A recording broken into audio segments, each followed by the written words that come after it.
Good morning.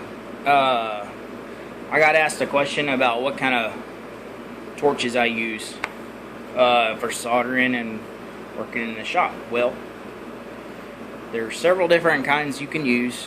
There's the real tiny torches, the little teak torches. You can get those from Rios and Dealer Supply and places like that. They're really small, and those are handy for a lot of jewelry because they're little tiny and they put out little bitty flames, and you can work in really tiny areas. If you're soldering backs to pendants and stuff like that, I don't even have one of those.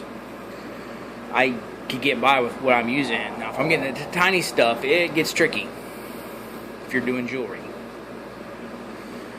So, from there, if you don't have a lot of money and you want to start tinkering with this stuff, and all you can find is, oxygen acetylene hose, and you'll buy a kit, and it'll have the gauges and the torch. The torch will look like this. And you can use this. Now you're gonna take it off right here where this fitting is, and you'll put one of these little deals on there. It'll screw right on there. See?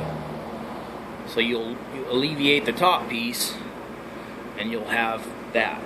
You'll have this handle, and here's your regulators for your heat and your mixture.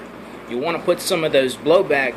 Buy some blow. Those are about $89 to $100, or a little bit more. I think those are a piece for those blowbacks that go down here to connect your hose to keep your oxygen and acetylene from running back and blowing up in your tank. You should have those, just for safety. So you can use that. It's heavy. Dossie Cribs uses a big torch like this with big lines. It gets fatigue, arm fatigue, if you're holding that. For me, it does. It's lumpy and big, and I don't like that. But if you got to get by with that you can start with that. It won't cost you much. What I use, there's another. You guys use acetylene, single bottle acetylene torch with a handle. That's old school. You can use that too if you can find one of those. I saw one at an auction. It went for $85. I was gonna buy it, but I didn't want to pay $85 for it because it's acetylene. If a Saturday or Sunday I'm working and I run out of acetylene, I'm done for the day until Monday. So I try to keep a couple of bottles of oxygen, because I do use oxygen. Now here's my oxygen bottle. I use a big lease bottle full of oxygen. I use propane. Guys use different stuff. This is just what I use. Propane bottle. The same gauge for your oxygen acetylene will usually work. It'll screw on the inside, not the outside. Threaded. You got to make sure these bottles are threaded on the inside. This will fit. Okay. Now the next step was my lines to my torch. I didn't want the big old 3/8 lines. I wanted 1/4 inch lines. So I found the smallest 1/4 inch lines I could find.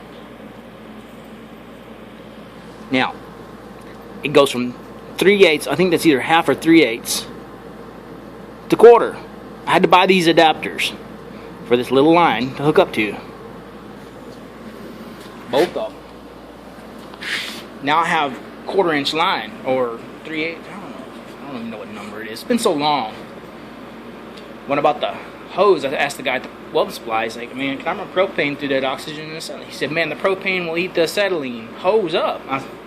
I've used this for 8 years. They're fine. It didn't hurt it. Besides, it's only 10 foot of hose. You don't want a whole bunch of hose. Depends on what kind of hose you want. But no, you don't. Acetylene hose, you don't want a whole bunch, because it's too much to keep up with. So get the shortest hose you can get, where you can keep it right by your station where you're working. Function. The next part I went to was the reason I bought the smaller hose, because I bought this torch, a little bitty torch. This is a Victor torch. I really don't know the number if it's accurate. It's a J-40. It's very small. And these lines hook right up to it, man. This is light. It's not long, you know, when I'm heating something up, I can lay it right over my legs. It's still burning. I can lay it right here. It's still burning. It's just, it's easy. It's little. Now, this piece from here, where my finger is, to right here, this piece was like 100 and a quarter, 150. So just for this piece with the handles, your regulator, or your, I don't know what you call it, but it is worth its weight in gold compared to having this big thing that you're having to hold to. That's just me. You can get by with this, but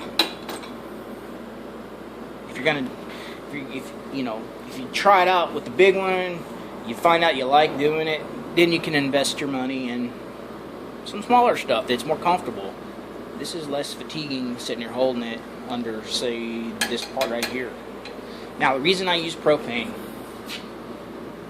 it was what I learned how to. I've done the acetylene, but we had a time when it was a Saturday and a Sunday and we needed it and we ran out. Well, propane works just as good. I'm not cutting anything, so I don't need the heat that acetylene produces. I can bend anything I need to bend with acetylene oxygen. It'll get it red hot all the way through, and I can bend it, turn it, whatever, twist it, and I can keep it right there and move on down the line if I need to bend it more. Propane is just as good. The beauty about propane is if I run out on a Saturday night, Sunday morning, and I'm in the middle of a project, I can go down to the gas station on Sunday, change out my bottles, $35.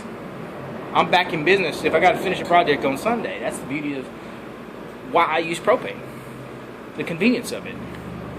There's 2 gas stations here in town that sell the bottles. They'll exchange them. And I know one, if I know the guy that runs it. If I'm out on Saturday night, 6 o'clock, and he's closed, I can call him and say, hey man, I need a bottle. He'll run up here and get me one. That's the beauty of that. Propane. And that's why I use it. And that's about it. And it's easy. So I keep a couple of bottles of oxygen just for that very reason. If I run out of that bottle, let me tell you something. That bottle of oxygen was over a year old before I filled it. This is going over a year since I've been using that. Now, when I was bluing a lot of stuff, it runs out faster. But I have 3 bottles. That's actually off an RV. That's a bigger bottle. I think it's a 45-pound or 50-pound bottle. The little bottles I use too. Same thing. The gauges hook right up to them. They screw on the inside. And that's about it. That's pretty much it. Guy can set it up. They set my gauges. My pressures are really low on both of those, so I'm not putting out a bunch of heat, because I don't need a bunch of heat, because I can regulate it all right here and how much comes out of here. If it's too low on the heat coming out of here, the propane, I'll turn my propane pushing out more and I'll get it hotter here. But I don't have to, because that little point right there will heat up just as hot where you put it, and you want to keep off of it about 1 to 2 inches.